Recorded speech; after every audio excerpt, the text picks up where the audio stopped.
नमस्कार,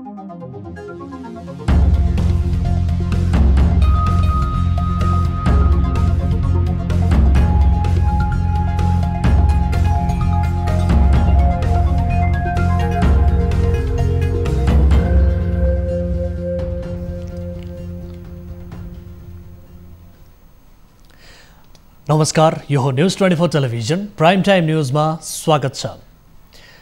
आज संसदमा प्रतिनिधित्व गर्ने सबैजसो दलहरू आन्तरिक छलफलमा जुटे। सत्तारूढ नेपाल कम्युनिस्ट पार्टी नेकपा एमसीसीमा रुमलियो भने कांग्रेस नेपालको पूर्ण नक्सा निशान छापमा समावेश गर्ने गरी आएको संविधान संशोधनको प्रस्तावको पक्षमा निर्णय गर्न जुट्यो। एकताको चरणमा रहेको समाजवादी र राष्ट्रिय जनता पार्टी आफ्नै छलफलमा जुटे। सत्तारूढ नेकपाले एमसीसीमा एकमत बनाउन नसकेपछि संसदलाई नै जिम्मा दिने निर्णय गर्यो। अब एमसीसीको विषय संसदले पारित गर्ने वा नगर्ने निर्णय गर्नेछ। उता संविधानको अनुसूची 3 संशोधनका लागि छलफल गर्न बसेको कांग्रेसमा एकाध नेताहरूले मधेस केन्द्रित दलहरूको माग समावेश गर्नुपर्ने तर्क गरे पनि समग्रमा कांग्रेस पूर्ण नक्साकै पक्षमा उभिएको छ। उता संविधान संशोधनको अलग्गै प्रस्ताव अघि बढाएको समाजवादी र राजपामै बेमती देखिएको छ। अब प्राइम टाइम न्यूजका हेडलाइन्स। बजेटमा एमसीसीका परियोजना समावेश गरेको विषयलाई लिएर नेकपामा असन्तुष्टि, अनुमोदनका लागि संसदलाई नै जिम्मा दिने सचिवालयको निष्कर्ष। संसदमा पनि त्यसै अनुसार स्पष्ट पार्ने जानकारी गरिएको छ। कोरोना संक्रमितको संख्या 1400 नाघ्यो। दैलेखमा मृत्यु भएकामा कोरोना पुष्टि, पीसीआर परीक्षणको दायरा बढाउन संसदीय समितिको निर्देशन।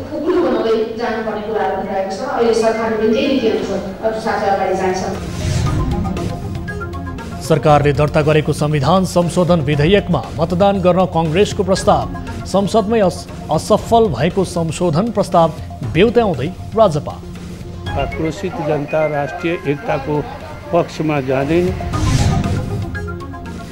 बजेटमा कृषि र विद्युतीय सवारीमा बढाइएको करको बेरो।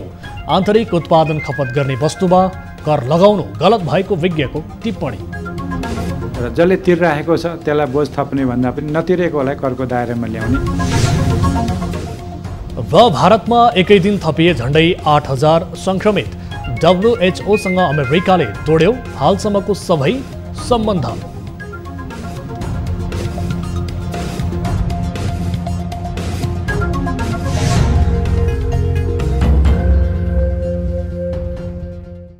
हामी निरन्तर न्यूजमा छौं। नेपाल कम्युनिस्ट पार्टी नेकपा सचिवालय बैठकले एमसीसी संसदबाट अनुमोदन नभएसम्म बाँकी काम तत्काल अघि नबढाउन प्रधानमन्त्री मार्फत निर्देशन दिने निष्कर्ष निकालेको छ। आज प्रधानमन्त्रीको सरकारी निवास बालुवाटारमा बसेको बैठकले एमसीसी अनुमोदन हुने नहुने निर्णय नहुँदासम्म millennium challenge account Nepal MCC Nepal अन्तर्गतको काम अहिलेलाई स्थगित गर्ने निर्णय गरेको हो। एमसीसी समग्र सम्झौताको बारेमा पार्टीले गठन गरेको कार्यदलले प्रतिवेदन बुझाइसकेकाले त्यस प्रतिवेदनलाई अध्ययन गरेर छिट्टै सचिवालयको बैठकमा गम्भीर छलफल गरी निष्कर्षमा पुग्ने बैठकले जनाएको छ। यस्तै बैठकमा सचिवालय सदस्यले बजेट कानुन भएको उल्लेख गर्दै पार्टीको अपमान गर्ने गरी किन ल्याइयो भन्दै आक्रोश व्यक्त गरेका थिए।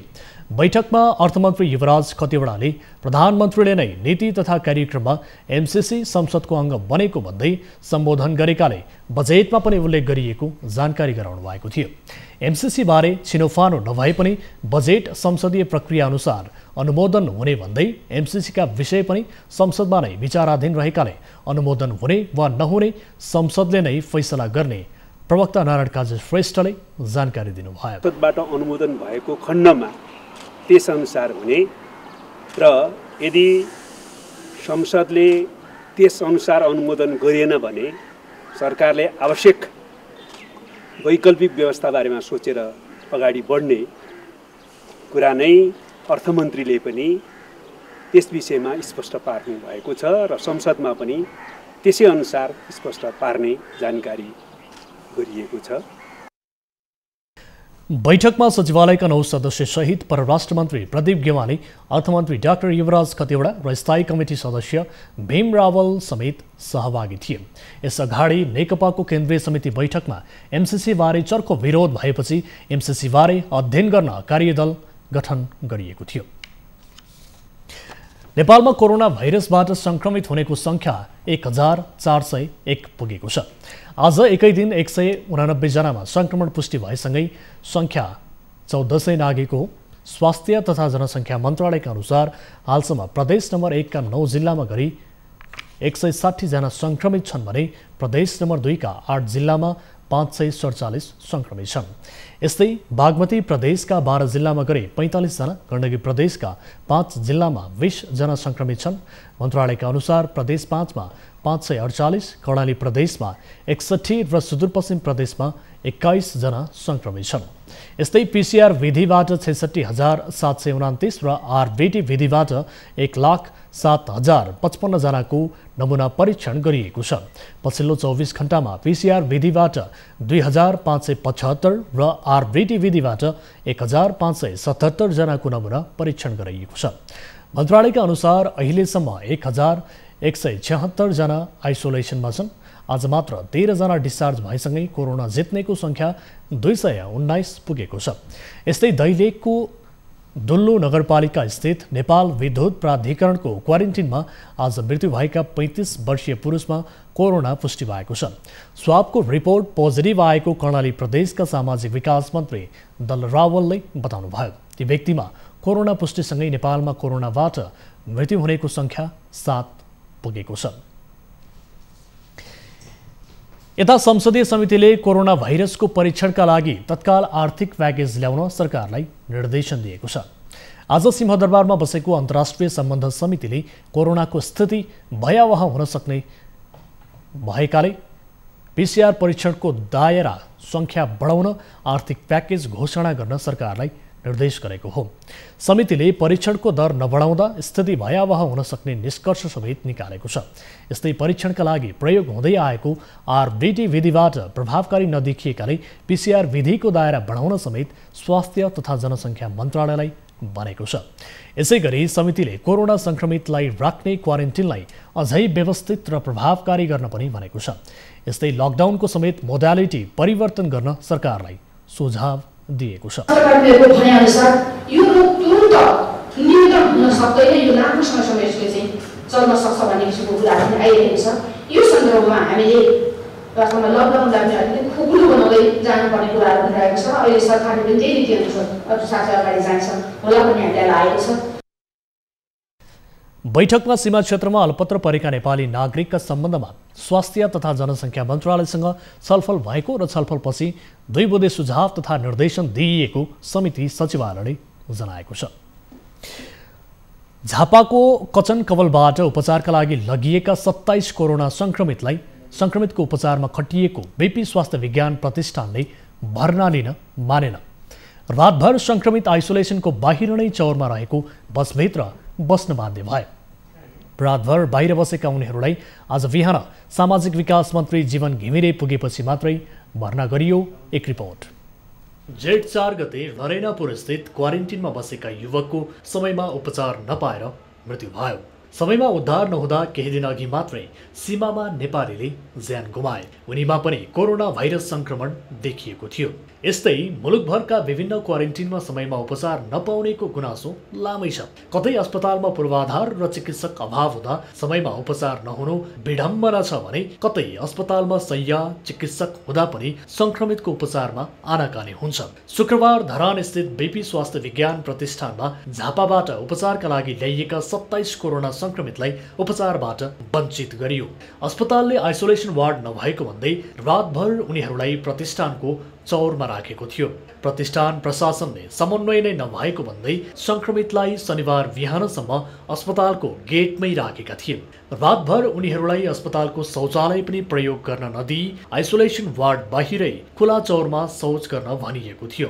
उनीहरूले न त पौष्टिक खाना पाए न त पानी नै। शनिबार बिहान प्रदेश 1 का सामाजिक विकास मन्त्री जीवन घिमिरे प्रतिष्ठानमा पुगेपछि मात्रै संक्रमितहरूको सोधखोजमा प्रतिष्ठानका कर्मचारी लागेका थिए। त्यसपछि 9 बजे मात्रै उनीहरूलाई आइसोलेसन वार्डमा लगियो। संक्रमण फैलिरहँदा संक्रमितलाई नै सडकमा छाड्नु जतिको गैर जिम्मेवार काम अरू हुन सक्दैन। समन्वय नगरिदिँदा संक्रमितलाई अस्पतालमा भर्ना गर्न समय लागेको प्रतिष्ठानको भनाइ छ। प्रतिष्ठानले संक्रमितलाई उपचारका लागि भर्ना नगरी खाली चौरमा बस्न बाध्य बनाएकोमा प्रतिष्ठानका पदाधिकारी र विभागीय प्रमुखमाथि प्रश्न उठेको छ। झापाबाट बिरामी आउँदाखेरि बिल्कुल समन्वय भएन। हामीले प्रतिष्ठानमा आइपुग्नुभन्दा अलिकति अगाडि लगभग मध्यरात जस्तोमा मात्रै अब इन्फर्मेसन आयो बिरामीहरू 27 जना पठाइदिएको छ। हाम्रो यहाँबाट प्रतिष्ठानबाट हामीसँग समन्वय गरेर पठाएको भए सजिलो हुन्थ्यो, किनभने अरू बिरामी अरू मेडिसिन सर्जरीमा पठाउने बिरामी जस्तो त होइन। यहाँ त निश्चित दूरी राखेर बेडहरू राख्नुपर्ने हुन्छ, मेन पावर त्यही अनुसारले, पर्सनल प्रोटेक्टिभ इक्विपमेन्ट त्यही अनुसारको चाहिँ हुन्छ। त्यसबाट किनभने यस्तो केसमा पूर्व तयारी हुनु एकदमै जरुरी हुन्छ। यसमा बिल्कुल उहाँबाट समन्वय भएन। मन्त्रीका अनुसार झापाबाट संक्रमितलाई धरान पठाउनु अघि मन्त्रालयबाट फोकल पर्सनलाई सूचना दिइएको थियो। रिपोर्टिङ गर्दा 200 बेड तयार भएको दावी गरे पनि संक्रमित आउँदा पन्छिने काम अस्पतालबाट भएको आरोप लगाउँदै कारबाही गर्ने चेतावनी समेत दिनुभएको छ। मैले उहाँलाई स्पष्ट भनेको छु, यो अत्यन्तै अमानवीय खालको काम चाहिँ भयो र अब उपरान्त यस्तो हुँदैन र कहाँबाट कसबाट यो कमी भयो त्यसको पहिचान गर्नुहोस् र यसलाई सच्याउनुहोस् र पुनः यस्तो खालको प्रवृत्ति नदोहोरियोस् भनेर मैले स्पष्ट निर्देशन दिएको छु। समन्वयको अभाव भने पनि जे भए पनि के यही हो संक्रमितलाई गर्ने व्यवहार? यदि कोही संक्रमित गम्भीर थिए भने त्यसको जिम्मेवार को हुन्थ्यो? संक्रमितको उपचार गर्न पाउने अधिकारलाई वञ्चित गर्न खोज्ने प्रतिष्ठानका पदाधिकारीलाई कडा कारबाही हुन्छ वा हुँदैन त्यो हेर्न बाँकी नै छ। धरानबाट टिभी जर्नलिस्ट सन्तोष काफ्लेको रिपोर्ट। अमेरिकी सहयोग मिलेनियम च्यालेन्ज सम्झौता एमसीसी सत्तारूढ नेपाल कम्युनिस्ट पार्टी नेकपाका लागि टाउको दुखाइको विषय बनेको छ। अमेरिकाको सामरिक रणनीति हो कि भन्ने आशंकाले नेकपाका शीर्ष नेताहरू नै दुई भागमा बाँडिएका छन्। एउटा पक्ष अर्थात् प्रधानमन्त्री केपी शर्मा ओली र उहाँ निकटका नेताहरू एमसीसीको पक्षमा र अध्यक्ष पुष्पकमल दाहाल सहितका नेताहरू विपक्षमा देखिएका छन्। पछिल्लो पटकको बजेटमा एमसीसी अन्तर्गतका कार्यक्रम राखिएको भन्दै नेकपामा असहमति पुनः सुरु भएको छ। एक रिपोर्ट। अमेरिकी सहयोग मिलेनियम च्यालेन्ज सम्झौता अर्थात् एमसीसी संसदबाटै पारित गर्ने विषय बहसमा आएको झण्डै 1 वर्ष भयो। सम्झौतामा रहेका केही प्रावधान र अमेरिकी रणनीतिक योजनाको अङ्गमा सत्तारूढ नेकपाकै केही नेताहरूले विमति राख्दै आएका छन्। यो विषयले नेकपाको सचिवालय स्थायी कमिटी मात्र होइन केन्द्रीय कमिटीमा सम्म प्रवेश पायो। परिणामस्वरूप एउटा कार्यदल समेत गठन भयो। कार्यदलले अहिलेकै अवस्थामा एमसीसी पारित हुन नसक्ने निष्कर्ष निकाल्दै संशोधनका लागि प्रयास गर्न पार्टी नेतृत्व र सरकारलाई सुझाव दियो। तर हालै सार्वजनिक बजेटमा एमसीसीका केही कार्यक्रमले प्रवेश पाएको भन्दै केही नेताहरू असन्तुष्ट बने। यसले पुनः नेकपामा विमतिहरू छचल्किएको छ। के हो एमसीसी? 2074 साल भदौमा शेरबहादुर देउवा नेतृत्वको तत्कालीन सरकारले अमेरिकासँग मिलेनियम च्यालेन्ज सम्झौता गर्यो। करिब 60 अर्ब भन्दा बढी रुपैयाँ नेपालको जलविद्युत प्रसारण लाइन र सडक पूर्वाधारमा खर्च गर्न सकिने सम्झौतामा उल्लेख छ। यसका केही प्रावधानहरूसँग नेपालको कानुन बाजिएमा रद्द हुने जस्ता केही विषयहरूमा नेकपाका नेताहरूले विमति राखेका छन्। बजेटमा समावेश भएपछिको विवाद आर्थिक वर्ष 2077-78 को नीति तथा कार्यक्रम र बजेटमा लप्सीफेदी रातोमाटे पाल्पा भैरहवा ढल्केबर हुँदै गोरखपुरसम्मको विद्युतीय प्रसारण लाइन निर्माण गरिने उल्लेख छ। नीति तथा कार्यक्रमको बुँदा नम्बर 210 र 211 मा बुटवल गोरखपुर र लप्सीफेदी रातोमाटे लगायतका क्षेत्रमा प्रसारण लाइन निर्माण गरिने उल्लेख छ। यस्तै बजेटको 211 नम्बर बुँदामा पनि प्रसारण लाइन निर्माणको कुरा उल्लेख छ। नीति तथा कार्यक्रममा विद्युत प्रसारण लाइन उल्लेख भएपछि नेकपाका वरिष्ठ नेता झलनाथ खनाल र नेता भीम रावलले असन्तुष्टि राख्दै पार्टी अध्यक्ष समेत रहेका प्रधानमन्त्री केपी शर्मा ओलीलाई पत्र पठाउनुभयो। यही विवाद पुनः सतहमा आएको हो। अघिल्ला बजेटमा प्रसारण लाइन सम्बन्धी व्यवस्था आर्थिक वर्ष 2074-75 एमसीसी सम्झौता हुनुअघि नै बुटवल गोरखपुर प्रसारण लाइन निर्माण गर्ने लक्ष्य थियो, तर स्रोतका रूपमा सार्वजनिक निजी साझेदारीलाई राखिएको थियो। आर्थिक वर्ष 2075-76 यो बजेटमा पनि बुटवल गोरखपुर प्रसारणको लाइन उल्लेख छ, तर स्रोत जुटाउने उल्लेख छ। आर्थिक वर्ष 2076-77 र 2077-78 प्रसारण लाइन तथा सब स्टेशनका लागि 36 अर्ब 2 करोड रुपियाँ विनियोजन गरिएको छ। आगामी आर्थिक वर्षको बजेटमा घुमाउरो पारामा एमसीसी प्रवेश गराएको भन्दै नेकपामा देखिएको विवाद समाधानका लागि शनिबार सचिवालय बैठक बस्यो। बैठकले संसदबाट निर्णय गर्ने निष्कर्ष निकालेको छ। नेकपामा एमसीसी विवाद।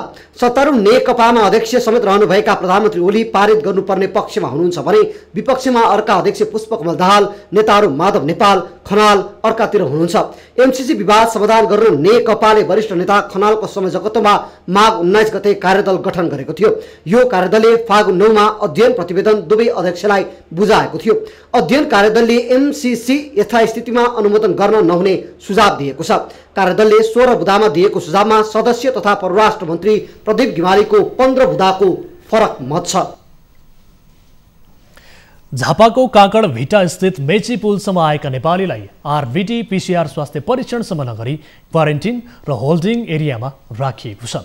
यसले झापामा कोरोना संक्रमणको जोखिम झडै बढ्न सक्ने चिन्ता सुरु भएको छ।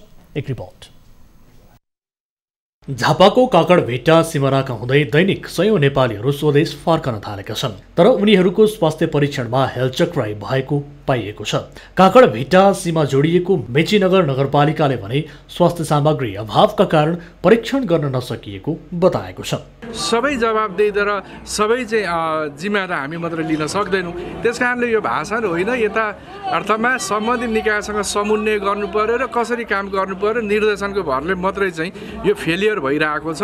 र सङ्क्रमण अब आउनेमा धेरै सङ्क्रमित मान्छेहरू आउँछ। यसमा चाहिँ एकदमै चाहिँ यसमा ख्याल गरिएन भने, यसप्रति सचेत भइएन भने हाम्रो चाहिँ सङ्क्रमण फैलिन्छ, जसलाई हामीले नियन्त्रण गर्न सक्दैनौँ र धेरै ठुलो क्षति हुन्छ। एक हप्ताको अवधिमा काकड भिट्टा हुँदै झण्डै 2700 नेपालीहरू स्वदेश भित्रिएका छन्, जसमा 1300 जना झापाकै नागरिक रहेका छन् भने अन्य बाहिरी जिल्लाका नागरिक हुन्। उनीहरूलाई सम्बन्धित जिल्लासँग समन्वय गरेर पठाउने काम भइरहेको पनि जिल्ला प्रशासन कार्यालयले जनाएको छ।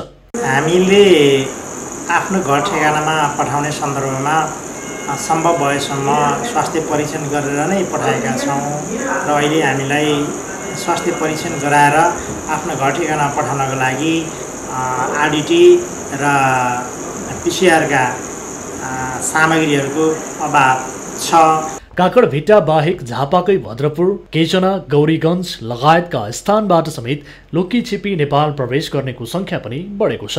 अर्कोतर्फ भारतबाट आएका मानिसमा कोरोना संक्रमण देखिन थालेपछि स्थानीय त्रसित बनेका छन्। झापाबाट टिभी जर्नलिस्ट राजु पौडेलको रिपोर्ट। विश्वव्यापी महामारीको रूप लिएको कोरोना भाइरस विरुद्धको खोप र औषधि निर्माणमा विश्वका विभिन्न देशका वैज्ञानिक लागि परेका छन्, तर अहिलेसम्म कसैले सफलता पाउन सकेका छैनन्। अन्य रोगको जस्तै यसको पनि औषधि नबन्न पनि सक्छ, तर वैज्ञानिकले केही खोप तयार गरेका छन्। तर कुन खोपले कोभिडलाई निर्मूल पार्न सकिन्छ त्यो यकिन भइसकेको छैन। को बनाइरहेका छन् त कोरोनाको औषधि? एक रिपोर्ट। विश्वभर महामारीको रूपमा फैलिरहेको कोरोना भाइरस विरुद्धको खोप र औषधि निर्माणमा विश्वका विभिन्न देशका वैज्ञानिकहरू लागि परेका छन्।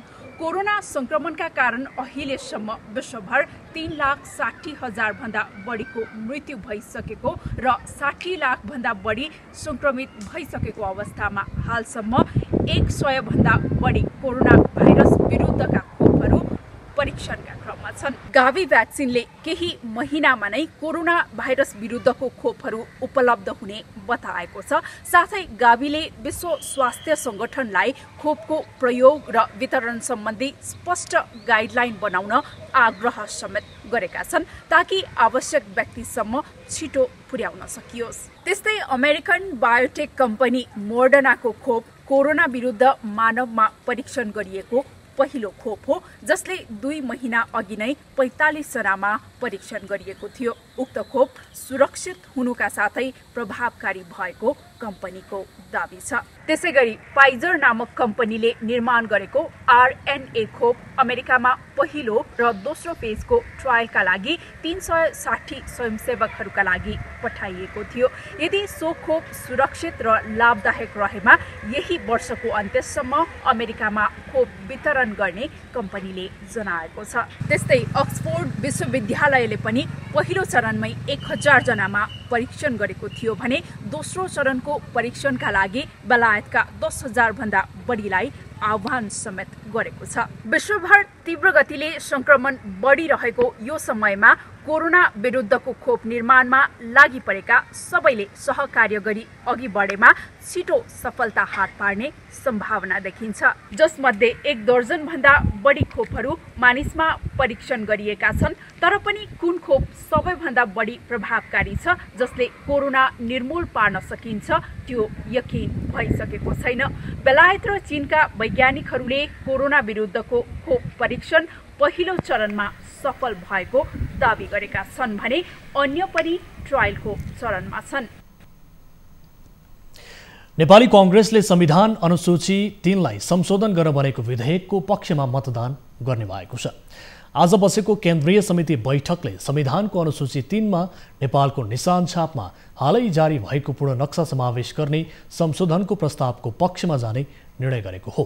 बैठकले संसदीय दललाई प्रस्तावको पक्षमा मतदान गर्न निर्देश गरेको प्रवक्ता विश्वप्रकाश शर्माले जानकारी दिनुभयो। बैठकले राष्ट्रिय एकता कायम गर्दै संविधान संशोधन गर्नुपर्नेमा जोड दिएको छ। जेठको पहिलो साता सरकारले कालापानी, लिपुलेक, लिम्पियाधुरा भूमि समावेश गरेर पूर्ण नक्सा जारी गरेको थियो। सरकारको निशान छापमा समेत पूर्ण नक्सा समावेश गर्नका लागि संविधान संशोधन विधेयक संसदमा पेश भएको छ। नेपालको अध्यावधिक नक्सा अनुसारको निशान छाप परिमार्जन गर्नका लागि सरकारले संविधान संशोधन विधेयक दर्ता गराएको छ, जसमा सर्वसहमति हुने उसको विश्वास थियो। तर राष्ट्रिय जनता पार्टी नेपालले आफ्ना मुद्दा समेत सम्बोधन हुने गरी एकैपटक संविधान संशोधन हुनुपर्ने भन्दै काउन्टर प्रस्तावको तयारी गरेको छ। राज्यपालले यसअघि अस्वीकृत भइसकेको सरकारी प्रस्तावलाई गैर सरकारी विधेयकका रूपमा अगाडि बढाउन खोजेको हो। एक रिपोर्ट। संसद सचिवालयका महासचिवले सभामुखसँग परामर्श गर्नुपर्ने भन्दै आइतबारसम्म पर्खिन आग्रह गरेपछि शुक्रबार नै संविधान संशोधनको प्रस्ताव दर्ता गराउने राजपाको प्रयास सफल भएन। प्रस्ताव दर्ता गर्न जाँदा समेत साथ दिएको समाजवादी पार्टीले अन्तिममा थप छलफल गर्नुपर्ने बताएर राजपाको साथ छोडिदियो। राजपा भित्रै पनि संशोधन प्रस्तावमा एकमत छैन। अध्यक्ष मण्डलका संयोजक शरद सिंह भण्डारीले नै यसबारे आफूलाई जानकारी नभएको बताइसकेका छन्। तर राजपाका केही नेताले भने नक्सा र निशान छापमा राष्ट्रिय सहमति खोज्दा आफूहरूले उठाएको मुद्दा सम्बोधन नभए कुनै पनि विषयमा राष्ट्रिय एकता नहुने बताएका छन्। राजनीतिक सहमतिको कुरा छ, सबैलाई थाहा छ। यो अब हामीले भनेकै हो, सर्वदलीय बैठकमा नै हामी भनिसकेका छौँ, आफ्नो इन्टेन्सन दिइसकेका छौँ कि तपाईँ हाम्रो भावना पनि संविधान संशोधनसँग जोडिएको हो र यसलाई चाहिँ सम्बोधन गरेर यो संशोधनद्वारा हामीहरूको जो समस्या छ त्यसको समाधान गर्नुहोस्। यदि भएन भने त जनता आक्रोशित हुन्छ, मधेस आक्रोशित हुन्छ र उहाँले जुन राष्ट्रिय एकताको लागि आह्वान गर्नुभएछ, हाम्रो भनाइ थियो कि राष्ट्रिय आक्रोशित जनता राष्ट्रिय एकताको पक्षमा जाँदैन। सरकारले प्याकेजमै संविधान संशोधन अघि बढाउन अनिच्छा देखाएपछि राजपाले संविधान संशोधन विधेयक दर्ता गराएर सरकारलाई काउन्टर दिन खोजेको हो। उसले प्रदेशको संख्या तथा सीमाङ्कन हेरफेरबारे सिफारिस गर्न सङ्घीय आयोग बनाउने, प्रदेश सभामा प्रतिनिधित्व हेरफेर गर्ने र वैवाहिक अङ्गीकृत नागरिकतालाई लिएर संविधान संशोधन गर्नुपर्ने भनेको छ। राजपाले दर्ता गराउन चाहेको प्रस्तावका मुख्य बुदा संविधानको धारा 11 को उपधारा 6 को सट्टा नेपाली नागरिकसँग वैवाहिक सम्बन्ध कायम गरेकी विदेशी महिलाले चाहेमा आफ्नो देशको नागरिकता त्याग्ने कारबाही चलाएपछि संघीय कानुन बमोजिम नेपालको वैवाहिक अंगीकृत लिन सक्ने राख्ने।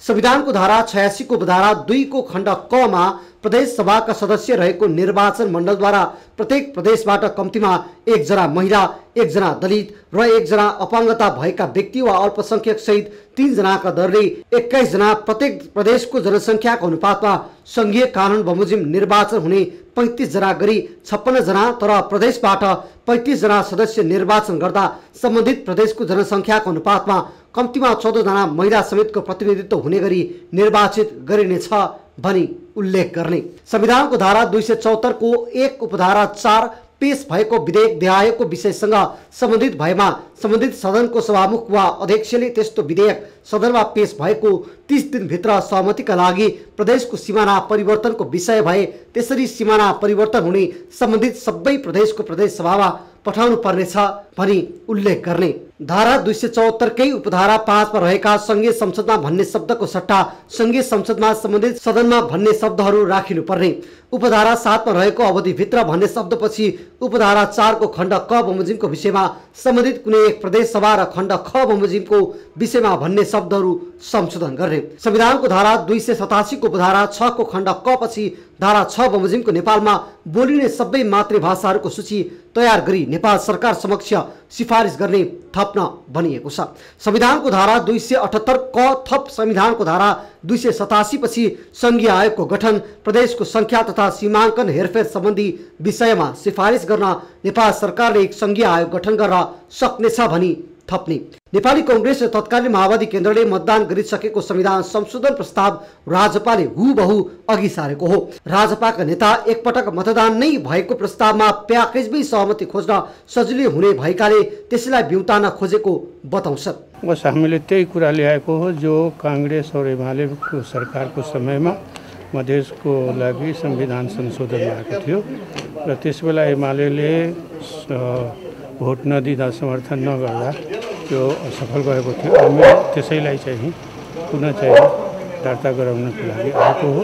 राजपाले अहिले ल्याएकै प्रस्तावमा यसअघि नै मतदान भइसकेको छ। मधेस केन्द्रीय दलको माग सम्बोधन गर्न भन्दै तत्कालीन सरकारले 2073 चैत 29 मा दर्ता गराएको संविधान संशोधन विधेयकमा 2074 भदौ 5 गते मतदान भएको थियो। संशोधनको पक्षमा 347 र विपक्षमा 206 मत पर्दा पक्षमा 48 मत कम भएपछि प्रस्ताव नै असफल भएको थियो। तत्कालीन प्रमुख प्रतिपक्षी दल नेकपा एमाले, राप्रपा, नेमकिपा, जनमोर्चाले संशोधनको विपक्षमा मत हालेका थिए। पक्षमा कांग्रेस, तत्कालीन एकीकृत माओवादी र मधेस केन्द्रीय दल थिए। नेकपा मालेले मतदान बहिष्कार गरेको थियो। राजपाले एकपटक असफल भएकै प्रस्ताव बिउताउन खोजे पनि सत्तारूढ दलको साबिक एमाले समूह ती विषय संशोधनप्रति अझै अनुदार छ। न्युजहरू अझै बाँकी छन्, अब समय हो हात धुने ब्रेकको।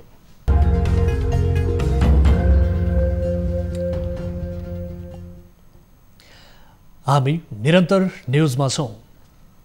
देशभर कोरोना भाइरसको संक्रमण बढ्दै गए पनि तनहुँमा स्थानीय पालिकाले लकडाउनलाई खुकुलो पार्दै लगेको छ। अहिलेसम्म संक्रमण नदेखिएको तनहुँमा सामाजिक दूरी कायम गर्दै लकडाउनलाई खुकुलो पारेपछि तनहुँका स्थानीय नियमित कामकाजमा फर्कन थालेका छन्। एक रिपोर्ट।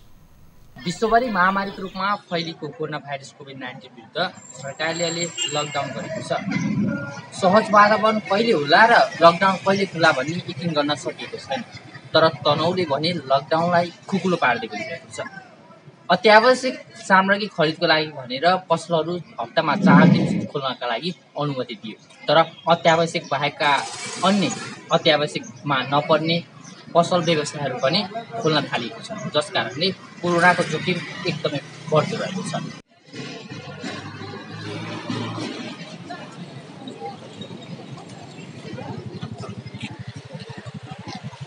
अब यो व्यापारीहरूलाई अहिले जुन कि अति आवश्यकको भित्रमा पर्नेहरूमा चाहिँ हामीले के भनिरहेछौँ भने अहिले मान्छेहरू गाउँबाट एकदमै धेरै बिहान बेलुका खोल्नलाई धेरै मान्छेहरू आएको हुनाले अहिले जुन नेपाल सरकारले र चाहिँ स्थानीय सरकारले के भने 11 बजेबाट 2 बजेसम्म जुन चाहिँ हामीले अहिले पसल खोल्ने चाहिँ व्यवस्था मिलाउनु छ, त्यसमा हामीले हाम्रो व्यवसायहरूलाई यो अहिलेको चाहिँ कोरोनाको डरले हामीले यो व्यवसाय सञ्चालन गर्नलाई चाहिँ हामी सकेसम्म डिस्टेन्स कभर गर्ने, सेनिटाइजर युज गर्ने, त्यसपछि मास्क लाउने, ग्लोभ लाउने, यसरी चाहिँ गर्ने भनेर चाहिँ हामीले उहाँहरूलाई चाहिँ एकदम भनिरहेको छौँ। र अहिले सबभन्दा मेन त के भने कोरोनाको चाहिँ बडा मरिन्छ भन्ने जुन डर छ नि, त्यो डर अलिअलि हराउँदै गयो हो कि मानिसहरूको चहल पहल बिहानको समयमा मर्निङ वाकमा हिँड्ने, अरू खरिद बिक्रीका लागि पनि हिँड्ने जो मानिसहरू थिए, बिहानको समयमा अत्यधिक भिड भएको हुनाले 3 दिन दमोली बजार इकाइ समेत मिलेर चाहिँ हामीहरूले त्यसलाई बन्द गऱ्यौँ। अहिले हामी दिवा समयमा गरेका छौँ। ब्याङ्कहरू पनि दिउँसो खुल्ने भएका कारणले गर्दाखेरि चाहिँ 11 बजेदेखि 2 बजेसम्म मात्रै हामीले हप्तामा 4 दिन बजारहरू खोलेका छौँ र ब्याङ्कहरूको पनि बढीमा 2 दिन मात्रै हामीले, धेरै जसो ब्याङ्कहरूलाई 1 दिन र कतिपय ब्याङ्कहरूलाई हामीले 2 दिन, अलिक अत्यधिक चाप हुने ब्याङ्कलाई 2 दिन मात्रै हामीले अनुमति दिएका छौँ। हाम्रो अनुभव चाहिँ यसो गर्दाखेरि मानिसहरूको चहल पहल अलिकति कम भइरहेका छ।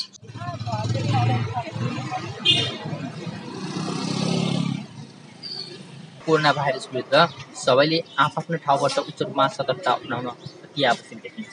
यस्तो बेलामा स्थानीय तह संवेदनशील बन्नुपर्ने देखिन्छ। न्युज 24 टेलिभिजनको लागि सबिन लामिछाने, दमौली, तनहुँ। बर्दियाका स्थानीय तहहरू अहिले क्वारेन्टाइन निर्माणमा जुटेका छन्। रोजगारका लागि भारत पुगेका आफ्ना नागरिक स्वदेश फर्कन थालेपछि उनीहरूलाई राख्न क्वारेन्टाइन बनाउन लागि हो। जिल्लामा रहेका 135 वटा क्वारेन्टाइनमा हालसम्म 2500 जना मानिसलाई राखिएको छ। बर्दिया जिल्लाबाट भारतका विभिन्न शहरहरूमा कमाउन जाने मानिसहरू यति बेला फर्कने क्रम जारी छ। अहिलेसम्मको तथ्याङ्क हेर्दाखेरि बर्दिया जिल्लामा करिब 2500 मानिसहरू इन्डियाका विभिन्न शहरहरूबाट भित्रिसकेको अवस्था छ र उनीहरूलाई अहिले यसरी क्वारेन्टाइन व्यवस्थापन गरेर क्वारेन्टाइनमा राखिएको छ। जिल्लाभरमा बर्दिया जिल्लाको 8वटै पालिकामा हेर्ने हो भने करिब 150 वटा भन्दा बढी क्वारेन्टाइनहरू सञ्चालन रहेका छन् भने तिनमा करिब 3000 को संख्यामा बेडहरू तयार गरिएको छ।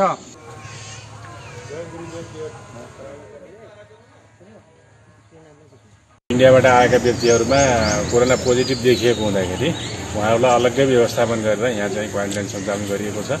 यो अत्यन्त चाहिँ राम्रो भएको छ। यस्तै किसिमले सबै ठाउँ हामीले गर्न सक्यौँ भने यो गुलरिया नगरपालिकाभित्रका सम्पूर्ण समुदायहरूलाई हामीले सुरक्षित राख्न सक्छौँ भन्ने चाहिँ मलाई लागेको छ। यो अत्यन्त प्रभावकारी हुन्छ र हामीले गर्नुपर्ने कामै यही हो। यसलाई निरन्तर रूपमा अरू ठाउँमा पनि यसरी नेपालभित्रबाट आएकोलाई अलग्गै, इन्डियाबाट आएकोलाई अलग्गै व्यवस्थापन गर्यौँ भने अत्यन्त राम्रो हुन्छ। भारतबाट आएका र भारत जाने व्यक्तिहरू पनि यहाँ हुनुहुन्छ र यसलाई हामीले व्यवस्थापन गर्नको लागि सबै तह र तबकाको एकदमै महत्त्वपूर्ण भूमिका छ र मलाई लाग्छ उहाँहरूलाई यहाँ राखिरहँदा कति कुराहरू हामीले व्यवस्थापन गर्न नसकेको अवस्था छ, तर पनि दिनौदिन भारतबाट आउने क्रम बढी भएको छ र उहाँहरूलाई हामीले यहाँ व्यवस्थापन गर्ने प्रक्रियामा छौँ। भारत र नेपालबाट आएका हामीहरूले छुट्टा छुट्टै व्यवस्था मिलाएका छौँ। नेपालबाट आएका छुट्टै, जस्तै प्रत्येक वार्डमा कुनै स्कुलमा 2-3 वटा स्कुल छन् भनेदेखि एउटा स्कुललाई नेपालको लागि नेपालबाट आएका मान्छेहरूको लागि अर्कै छ स्कुल, भारतबाट आएकालाई अर्कै स्कुलमा हामीले एडजस्ट गरेका छौँ। अब किनकि भारतबाट आएका मान्छेले त्यसमा कोरोना बढिरहेको कारणले गर्दा हामीहरू एकदमै सतर्कता अपनाएर त्यस्ता कामहरूले अगाडि बढाइसकेका छौँ। बर्दिया जिल्लाबाट भारत लगायत नेपालका विभिन्न शहरहरूमा कमाउन जाने मानिसहरूलाई यसरी क्वारेन्टाइनमा व्यवस्थापन गरेर राखेपछि स्थानीय समेत खुसी देखेका छन्। क्वारेन्टाइन व्यवस्थापन गरेसँगै यसले कोरोना संक्रमणको दर बढ्ने भन्दा पनि घट्नेमा मानिसहरू आशावादी भएको बुझिएको छ। न्युज 24 टेलिभिजनका लागि बर्दियाबाट टिभी जर्नलिस्ट ज्योतिपन्थी, बर्दिया। धान रोप्ने समय सुरु भइसक्दा पनि मोरङका किसानले भने मल पाउन सकेका छैनन्। विराटनगर स्थित कृषि सामग्री केन्द्रमा मल अभाव भएपछि उनीहरू समस्यामा परेका हुन्। खेतीमा मल हाल्ने समय भए पनि मल नपाउँदा यस वर्ष उत्पादनमा कमी आउने भन्दै किसान चिन्तित बनेका छन्। धानको बिउ राख्ने समय हो यो। यति बेला किसानहरू मल लिनको लागि यो सहकारी संस्थामा सधैँ आएर लाइन लाग्ने गर्छन्, तर उनीहरू सधैँभरि रित्तो हात फर्केर जाने गरेका छन्। कृषि सामग्री केन्द्र विराटनगरमा मलको अभाव हुँदाखेरि किसानहरूले पनि मल पाएका छैनन्। खेती लाउने समयमा मल, डिएपी, युरिया, पोटास मल चाहियो भनेर यहाँ सधैँ धाउने गरेका छन्, तर मल नपाउँदा रित्तो हात सधैँ फर्किन्छन्। उडिया मलको लागि हामी गइरहेको छु, प्रत्येक दिन आइरहेको छु। मलै छैन भन्छ, सालटेनमाबाट दिन्छ अलिअलि, कसैलाई हुन्छ कसैलाई हुँदैन।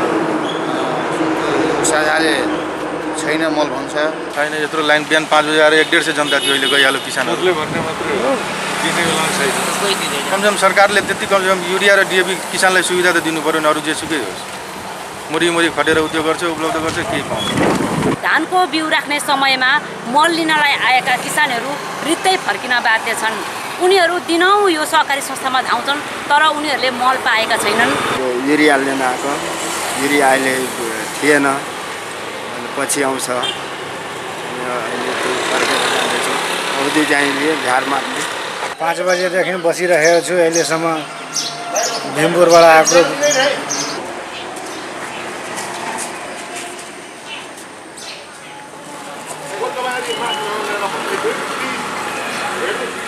युरिया अभाव छ। अब डिएपी पनि अब हाम्रो आउने क्रममा छ। 4500 तपाईँको कुनबाट खरिद गरेको भने स्विस सिङ्गापुर ओभरबाट खरिद गरिएको तपाईँको यहाँ विराटनगर प्राप्त हुने 4500 मेट्रिक टन डिएपी आउँदैछ हाम्रो। त्यो आइदियो भने हामीलाई रिकभर हुन्छ। एसटिसीसँग अलरेडी छँदैछ डिएपी, उसको डिएपी बिक्री भएको छैन होइन।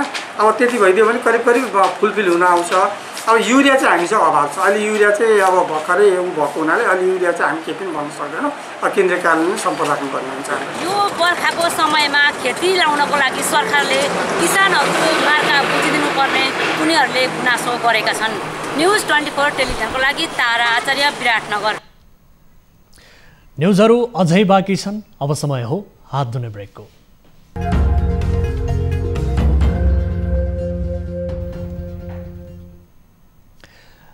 हामी निरन्तर न्युजमा छौँ।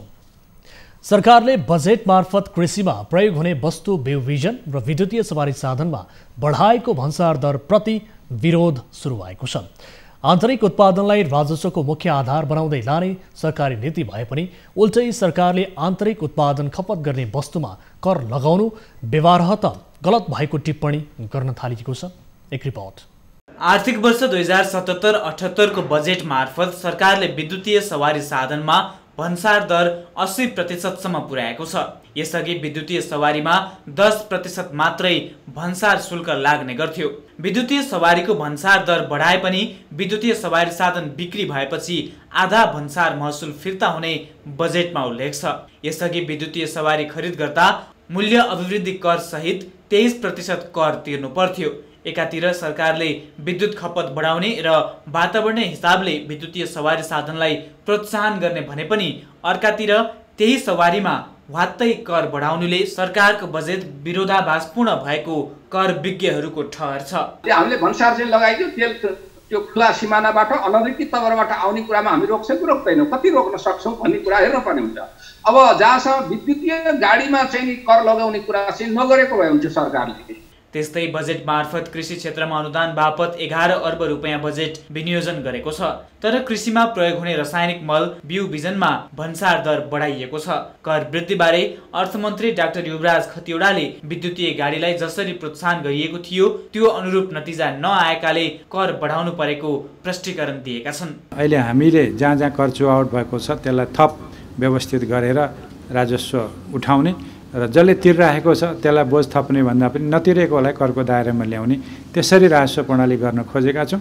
गैर कर राजस्वका दरहरू समय समयमा पुनरावलोकन हुन्छ र त्यो हामी गर्छौँ। केमा बढ्यो कर? भन्सार दरमा परिवर्तन। विद्युतीय सवारी साधन 80%, अन्य मोटर पार्ट्सहरू 20%, बिउ बिजन 15%, रासायनिक मल 5%, प्राङ्गारिक मल 10%, रेफ्रिजरेटर तथा चिस्याउने उपकरण 20%, वाइन, ब्रान्डी, व्हिस्की तथा मदिरा 1500 रुपैयाँ वृद्धि, साना मूर्तिहरूमा 15%, पेट्रोल तथा डिजेल 10 रुपैयाँ वृद्धि। अन्त शुल्कमा भएको परिवर्तन। विद्युतीय सवारी साधन पिक पावरमा 40 देखि 100 किलोवाटसम्म 40%, 100 देखि 150 किलोवाटसम्म 50%, 200 किलोवाटसम्म 60%, 300 किलोवाटदेखि माथि 80%, खजुर, अंगुर, आँप 5%, प्याकिङ गरेका मासुका परिकार 10%, फलामबाट निर्मित सामग्री, जीआई वायर, एङ्गलपट्टि उत्पादनमा प्रति केजी 1 रुपैयाँ 65 पैसा, चुरोट, सिगार प्रति खिल्ली 50 पैसा वृद्धि, गुटखा, पान मसला प्रति केजी 40 रुपैयाँ। केमा घट्यो। घरेलु उत्पादनमा प्रयोग हुने मेसिन तथा कच्चा पदार्थ 5% कायम। 1 दर्जन बढी वस्तुमा लाग्दै आएको अन्तःशुल्क खारेज। वन पैदावार शुल्क 15% खारेज। सुतीका कपडा अथवा भित्री वस्त्र 5% कायम। इलेक्ट्रिक साधनका पार्ट पूर्जा 5% कायम। त्यस्तै बजेट मार्फत लघु घरेलु तथा साना उद्योग व्यवसायीलाई 50% सम्म आयकर छुट दिएको छ। वार्षिक 20 लाखसम्म कारोबार गर्ने करदातालाई 75%, 20 देखि 50 लाख रुपैयाँसम्म कारोबार गर्नेलाई 50% र 50 लाखदेखि 1 करोड रुपैयाँसम्म कारोबार गर्नेलाई 25% आयकर पनि छुट दिएको छ। अब इन्टरनेशनल न्यूज।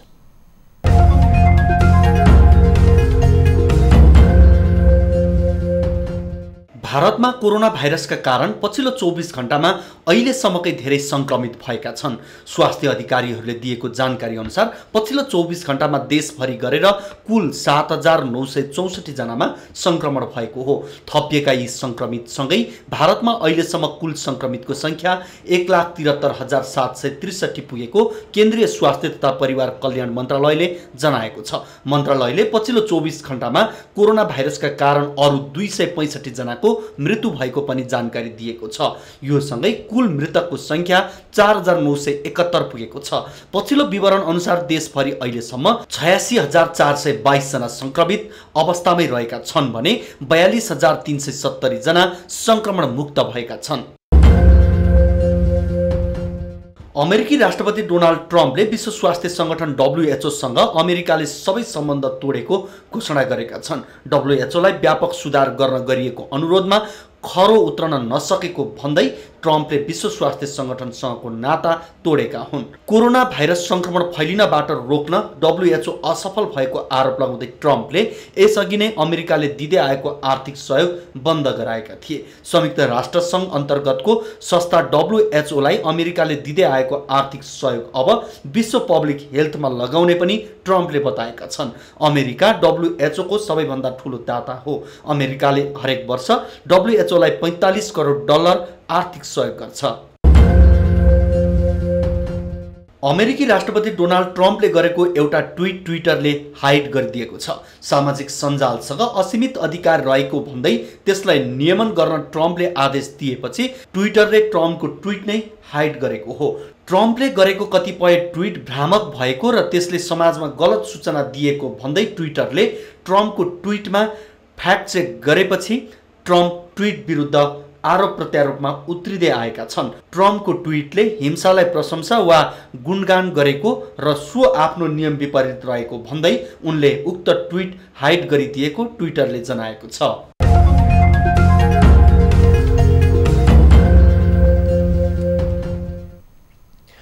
अब विष्णु ढुङ्गानाका साथमा फटाफट न्यूज।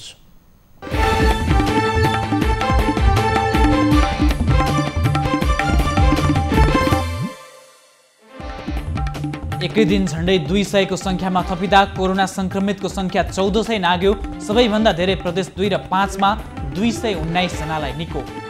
कोरोनाबाट विश्वभर 60,58,000 भन्दा बढी संक्रमित, 3,67,000 भन्दा बढीको मृत्यु, 26,82,000 बढी निको। रुकुम पश्चिम घटनाबारे कर्णाली प्रदेश सभाका सदस्यहरूको स्थलगत अध्ययन, घटना योजनाबद्ध भएको निष्कर्ष। रुकुम घटनाको विरोधमा दैलेखमा हातमा डोरीले बाँधेर जुलुस प्रदर्शन, दोषीलाई कडा कारबाहीको माग। आगामी आर्थिक वर्ष 2077-78 को बजेटको अनुसूचीबाट एमसीसी तत्काल नहट्ने, सम्झौता संसदबाट अनुमोदन नहुँदासम्म कामहरू रोक्ने नेकपा सचिवालयको निर्णय। संविधान संशोधनको पक्षमा मतदान गर्ने कांग्रेस केन्द्रीय समितिको निर्णय, सांसदहरूलाई व्हिप। लकडाउनको मोडल परिवर्तन गर्नुपर्ने स्वास्थ्य मन्त्रालयको निष्कर्ष, जोनिङ गरी लकडाउन खुकुलो पार्न उच्च स्तरीय समितिलाई सुझाव। खानेपानी उपभोक्ता समितिले तिर्नुपर्ने विद्युत डिमान्ड शुल्क मिनाहा, काठमाडौँ उपत्यका खानेपानी लिमिटेडको संस्थागत पुनर्संरचना गरिने। खाडीबाट स्वदेश आउन चाहने 90% को खर्च सम्बन्धित कम्पनीले नै बेहोर्ने, कतारका 16वटा कम्पनी 1187 जनालाई नेपाल पठाउन तयार। अस्ट्रेलियाका नेपाली स्वदेश फर्काउन दूतावासको 7 शर्त, नेपाल फर्कन चाहने नागरिकले हवाई उडान खर्च, 14 दिनसम्म क्वारेन्टाइनमा बस्दा लाग्ने खर्च आफै बेहोर्नु पर्ने। जोरपाटी स्थित नेपाल मेडिकल कलेजमा 64 वर्षीय बिरामीको मृत्यु भएको घटनालाई लिएर हातपात गर्नेमाथि कारबाही गर्न नेपाल सोसाइटी अफ इमर्जेन्सी फिजिसियनको माग। कोभिड-19बाट प्रभावित क्षेत्रका लागि गरिएको राहत घोषणाले नेपाल विद्युत प्राधिकरणलाई मात्रै 12 अर्ब रुपैयाँ आर्थिक भार थपियो, प्राधिकरण घाटामा जान सक्ने चिन्ता। चितवनको भरतपुर महानगरपालिका वडा नम्बर 7 मा साइकल लेन सहितको सडक बन्ने, 9 करोड लागतमा बन्ने 1300 मिटर लामो साइकल लेन सहितको सडकको शिलान्यास। झापाको कसन कबलबाट बिपी कोइराला स्वास्थ्य विज्ञान प्रतिष्ठान धरान पठाइएका 27 जना कोरोना संक्रमित रातभर बाहिर राखियो, शनिबार बिहान मात्र आइसोलेसनमा भर्ना। दैलेखको दुल्लु नगरपालिकाको क्वारेन्टाइनमा बस्दै आएका 35 वर्षीय पुरुषको मृत्यु, पीसीआर रिपोर्ट पोजिटिभ। भक्तपुरको मध्यपुर ठिमीमा एनआइसी एसिया ब्याङ्कको एटिएम मेसिन फुटाउँदै गर्दा एकजना पक्राउ पर्नेमा सिन्धुपाल्चोकका 21 वर्षीय सचिन तामाङ। 59 जनाले लिए सर्टिफिकेट धितो राखेर ऋण, आगामी आर्थिक वर्षमा भने छैन कार्यक्रम। रुकुम पश्चिम घटनाप्रति संयुक्त राष्ट्र सङ्घ अन्तर्गतको मानव अधिकार उच्च आयुक्तको कार्यालयको गम्भीर चासो, स्वतन्त्र अनुसन्धान गर्नुपर्नेमा जोड। गुल्मीमा हप्तामा 3 दिन मात्र ब्याङ्क खुल्ने, सामाजिक दूरी कायम गरी आइतबार, मङ्गलबार र बिहिबार बिहान 10 बजेदेखि 1 बजेसम्म ब्याङ्क खुल्ने निर्णय। कैलालीको गौरीगङ्गा नगरपालिका 8 का 18 वर्षीय भुवन बोहराको माटोको ढिस्कोले पुरिएर मृत्यु, 1 जना घाइते। सरकारी स्वामित्वमा सञ्चालित मुलुककै ठुलो औद्योगिक प्रतिष्ठान उदयपुर सिमेन्टको 2 महिनापछि उत्पादन सुरु, उद्योग बन्द गर्नुपर्दा 25 करोडभन्दा बढी घाटा। सैनिक हवाई महानिर्देशनालयका पूर्व महानिर्देशक सुधीर श्रेष्ठले आर्थिक अनियमितता गरेको सैनिक अदालतको ठहर, 58,95,590 असुल उपर गर्ने। विश्व स्वास्थ्य सङ्गठनसँग सबै सम्बन्ध तोडेको अमेरिकाको घोषणा, कोरोना भाइरस संक्रमण फैलिनबाट रोक्न WHO असफल भएको आरोप। युरोपियन फुटबलको सर्वोच्च निकाय UEFA को च्याम्पियन लिगको सेमिफाइनल र फाइनल खेल टर्कीको इस्तानबुलबाट सार्ने योजना।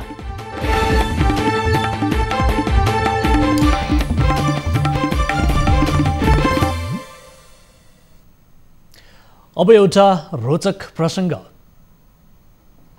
कोरोना भाइरसको महामारीका कारण विश्वका अधिकांश देशहरू यति बेला लकडाउनमा छन्।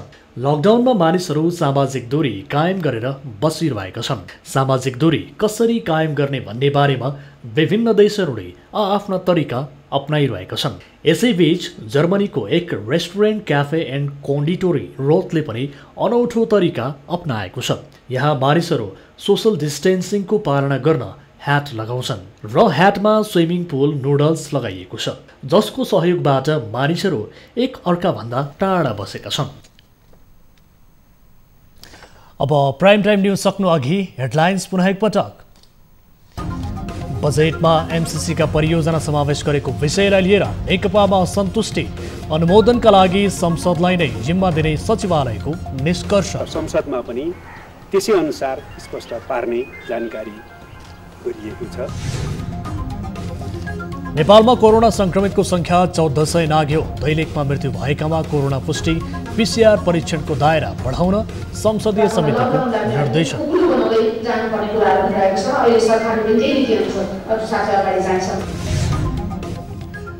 सरकारले दर्ता गरेको संविधान संशोधन विधेयकमा मतदान गर्न कांग्रेसको प्रस्ताव, संसदमै असफल भएको संशोधन प्रस्ताव ब्युत्याउँदै राज्यपाल।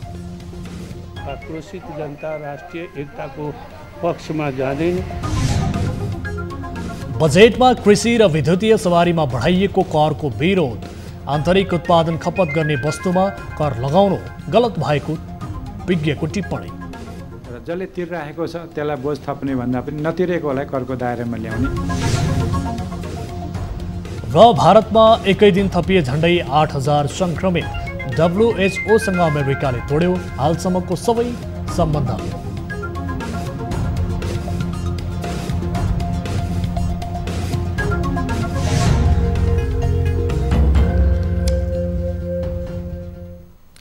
प्राइम टाइम न्यूज अहिलेलाई यति नै। जाँदा जाँदै ताली र गालीका लागि हाम्रो प्रश्न, स्वास्थ्य सङ्कटका बीच जारी यसपटकको आर्थिक बजेट तपाईलाई कस्तो लाग्यो? फरक लागे ताली र उस्तै लागे गालीमा हाम्रो पात्रको एप मार्फत भोट गर्न सक्नुहुनेछ। थप न्युजका लागि हाम्रो वेबसाइट www.news24nepal.com हेर्नुहोला। साथै हामीलाई फेसबुक, ट्विटर र युट्युबमा पनि फलो गर्न सक्नुहुनेछ।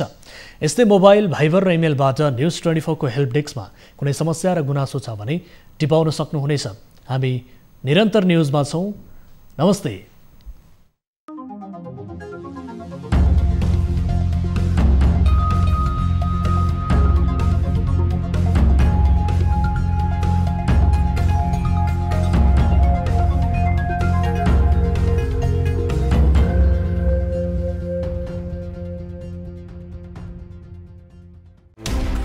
कोरोनाले सिर्जना गरेको संकटमा पल पलका न्यूज अपडेट र हर क्षेत्रको कभरेजका लागि न्यूज 24 नेपाल युट्युब च्यानललाई सब्स्क्राइब गर्नुहोला।